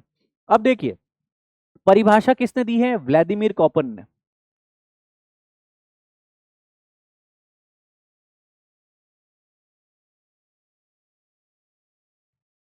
ये भाई साहब वैज्ञानिक थे, ठीक है ना। व्लादिमीर कॉपेन के द्वारा विकसित जलवायु वर्गीकरण जो है इसकी सबसे व्यापक रूप से स्वीकृत प्रणाली आज की तारीख में है वो ये है। और ये क्या कहते हैं, दुनिया में सब वैज्ञानिक इसको मानते हैं, सबसे ज्यादा इसी को फेवर किया जाता है, किताबों में भी पढ़ा जाता है, यूपीएससी में भी पूछा जाता है। कॉपेन्स जलवायु क्लासिफिकेशन ये कहते हैं कि वनस्पति का वितरण तापमान और वर्षा के संबंधों के आधार पे होता है। क्या बोलते हैं ये? वनस्पति यानी कैसे आपके पास में वन होंगे, कैसे पेड़ पौधे होंगे। वनस्पति का वितरण दुनिया में किसी भी एरिया में वितरण जो होता है वह उस एरिया में कितनी बारिश है, वर्षा, और उस एरिया में कितना तापमान है, टेम्परेचर है, तापमान के आधार से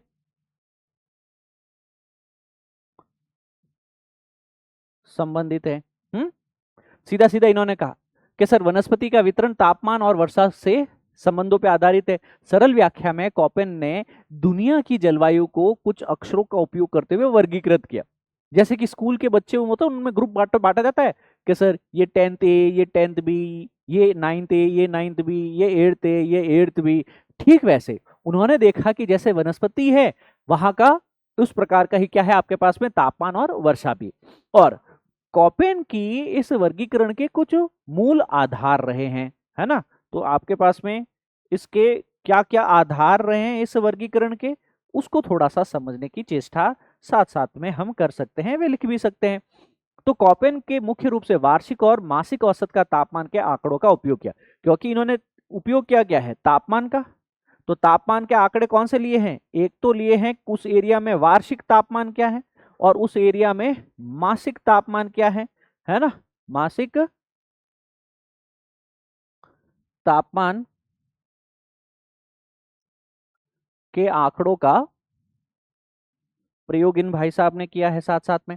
वे कॉपेन ने इसके अलावा वर्षा के भी आंकड़ों का प्रयोग किया है। और याद रखिए वर्षा में भी ठीक उसी प्रकार, है ना, वर्षा में भी ठीक उसी प्रकार वार्षिक व मासिक वर्षा के आंकड़ों का इन्होंने प्रयोग किया है। और इनका प्रयोग करते हुए, इन डेटा का यूज करते हुए इन्होंने पूरी दुनिया का जो क्लाइमेट क्लासिफिकेशन है उसे विभाजित करने की कोशिश की है ना। पूरी दुनिया को अलग अलग क्लाइमेट्स में विभाजित किया है, tropical, savanna, tropical, rain forest, है ना। मैं इसको थोड़ा सा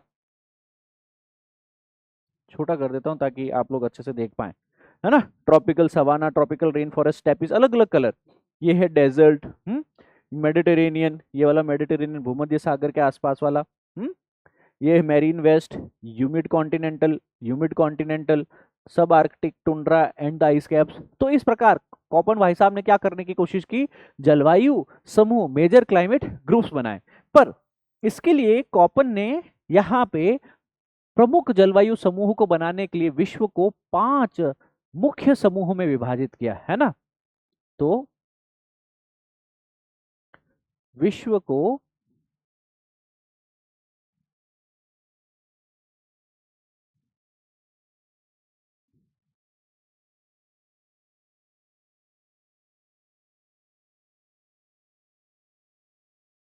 5 मुख्य समूहों में इसको विभाजित किया है दोस्तों आपके पास में, जिन्हें अंग्रेजी के बड़े अक्षर जो कैपिटल लेटर्स है उसके द्वारा दर्शाया जाता है। तो जैसे यहां पे मैं कहता हूं कैपिटल लेटर ए से लेकर के आगे क्या है, बी, सी, डी और ई, इन 5 अक्षरों के द्वारा जो है इन श्रीमान ने अंग्रेजी के बड़े अक्षरों से इसे दर्शाया। अक्षर जो है लेटर ए क्या दर्शाता है, लेटर ए दर्शाता है हमारा ट्रॉपिकल यानी उष्णकटिबंधीय जलवायु।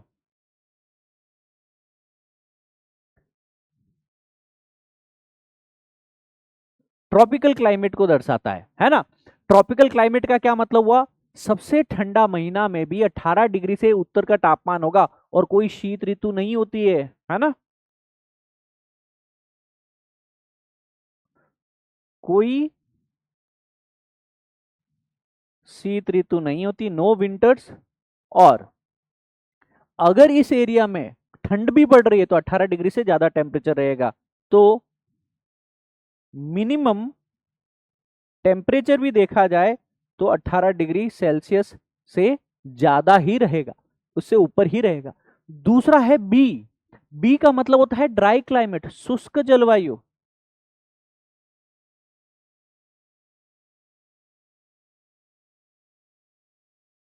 शुष्क जलवायु। अब भैया शुष्क जलवायु जो है आपके पास में, यहां ड्राई कोई भी रीजन होगा तो वहां पे क्या होगा, वर्षा की तुलना में ज्यादा वाष्पीकरण देखने को मिलेगा। जितनी बारिश है वर्षा से ज्यादा वहां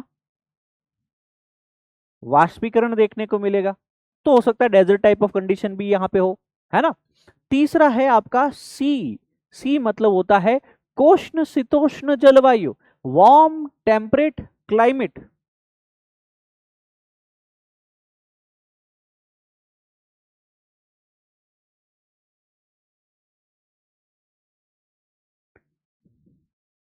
अब है टेम्परेट पर, चूंकि ट्रॉपिकल के पास है तो थोड़ा गर्म एरिया, तो यहां पे क्या होगा, सबसे ठंडा महीना होगा वो 18 डिग्री सेल्सियस के आसपास होगा।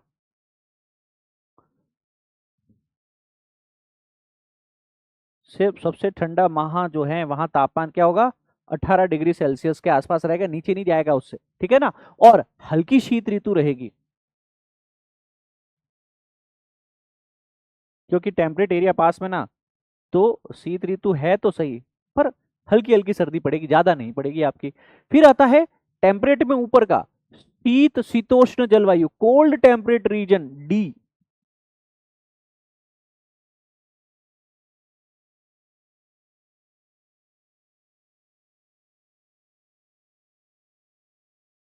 शीत शीतोष्ण जलवायु डी। अब ये शीत शीतोष्ण जलवायु क्या है कि सबसे ठंडा महीना जो है -3 डिग्री टेम्परेचर से भी नीचे रहता है।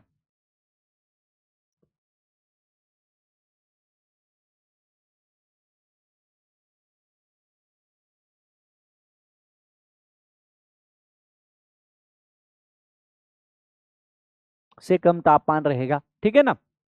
सबसे गर्म महीना में भी गर्मी 10 डिग्री से ऊपर नहीं जा रही।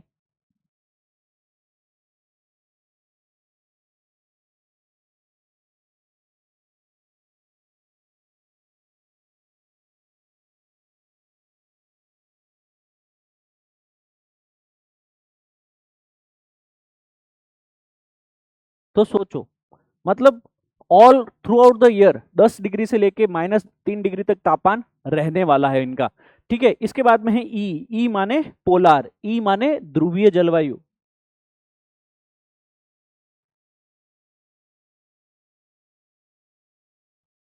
अब देखिए जो ध्रुवीय जलवायु रहिएगा दोस्तों, यहाँ पे सबसे गर्म महीना भी 10 डिग्री से नीचे होगा और कोई ग्रीष्म ऋतु नहीं है।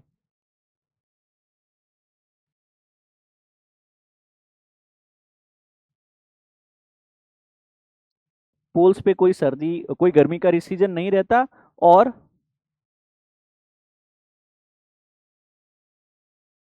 सबसे गर्म माह भी जो रहेगा, यहाँ पे सबसे गर्म महीना भी रहेगा, वो भी 10 डिग्री सेल्सियस से नीचे ही रहेगा, उसमें भी तापमान। तो इन्होंने क्या कर दिया, मोटे मोटे तौर पे दुनिया को, है ना, पहले तो कर दिया इक्वेटोरियल रीजन के आसपास वाला, है ना, ये है आपका ए वाला रीजन।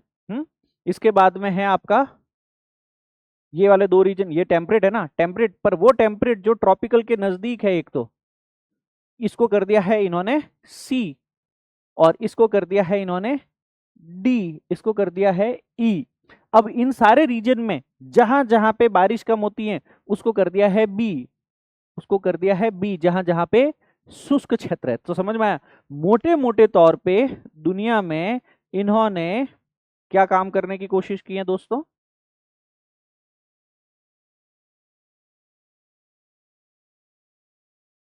और जहां जहां पे शुष्क क्षेत्र होगा वहां वहां पे बी, है ना। तो विश्व को सबसे पहले तो कोपर ने कहा कि मैं मेजर मेजर तौर पे 5 मुख्य भागों में विभाजित करता हूं, अंग्रेजी के अक्षर लिखूंगा वहां पे ABCDE।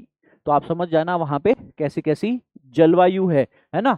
ए ट्रॉपिकल, बी सब ट्रॉपिकल, बी कोल्ड सब ट्रॉपिकल, बी कोल्ड टेम्परेट, ई पोलर, बी माने ड्राई शुष्क। यहां तक तो समझ में आ गया गुरुजी। अब इनको भी आगे विभाजित किया, इन समूहों को जो है, इन मुख्य समूहों को फिर आगे इन्होंने छोटे अक्षर स्मॉल लेटर्स का उपयोग करके इनकी वर्षा की विशेषता बताई। तो जो ये वाले है आपके पास में, यहाँ पे तो क्या है, तापमान। तो मुख्य समूह जो है वो आपको क्या बताते हैं दोस्तों, तापमान का, डिग्री सेल्सियस का द्योतक है ना। इसके उपरांत इन श्रीमान ने इसको फिर आगे और विभाजित किया, इसके बाद मुख्य समूहों को छोटे अक्षरों में और विभाजित किया। जो ये 5 मुख्य समूह हैं इन्हें आगे और विभाजित किया, स्मॉल लेटर छोटे अक्षरों का उपयोग करके वर्षा की विशेषता बताते हुए तापमान और वर्षा के आधार पर जो है उप प्रकारों में विभाजित किया। आगे उपविभाजित किया, और उपविभाजित करने के लिए इन्होंने इस बार जो है कैपिटल लेटर नहीं स्मॉल लेटर्स का यूज किया, छोटे अक्षरों का यूज किया, ठीक है ना। जैसे आपके पास में कहीं पे भी मुख्य समूह आगे विभाजित किया, कैसे विभाजित किया लिखते हैं कि कहीं पे ये एफ वर्ड यूज कर रहे हैं, स्मॉल एफ, कहीं पे ये स्मॉल डब्ल्यू यूज कर रहे हैं, कहीं पे ये स्मॉल एस यूज कर रहे हैं, कहीं पे ये आपके पास में एस के अलावा जैसे एम वर्ड यूज कर रहे हैं, है ना। तो सर अब इनका मतलब क्या हुआ, इनका मतलब क्या हुआ, इनका मतलब होगा जैसे F, F means full rain, साल भर वर्षा, जहां साल भर वर्षा हो, सदाबहार वन इक्वेटोरियल रीजन, वहां पे एफ यूज कर लेंगे साथ में। जहां पे शीत ऋतु शुष्क हो, डब्ल्यू माने क्या हो गया आपके पास में,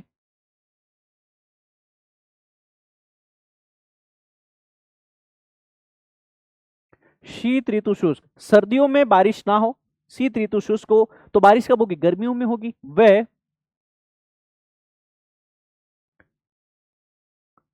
ग्रीष्म ऋतु में वर्षा।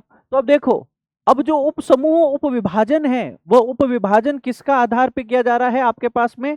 वर्षा का आधार है। यहाँ पे आधार किसका है? वर्षा, बारिश, है ना, कितने समय के लिए हो रही, कौन से सीजन में हो रही, यह आधार है। ऐसा शब्द हमने यूज किया, स्मॉल एस, तो ये ग्रीष्म ऋतु यहाँ पे शुष्क बता रहा है।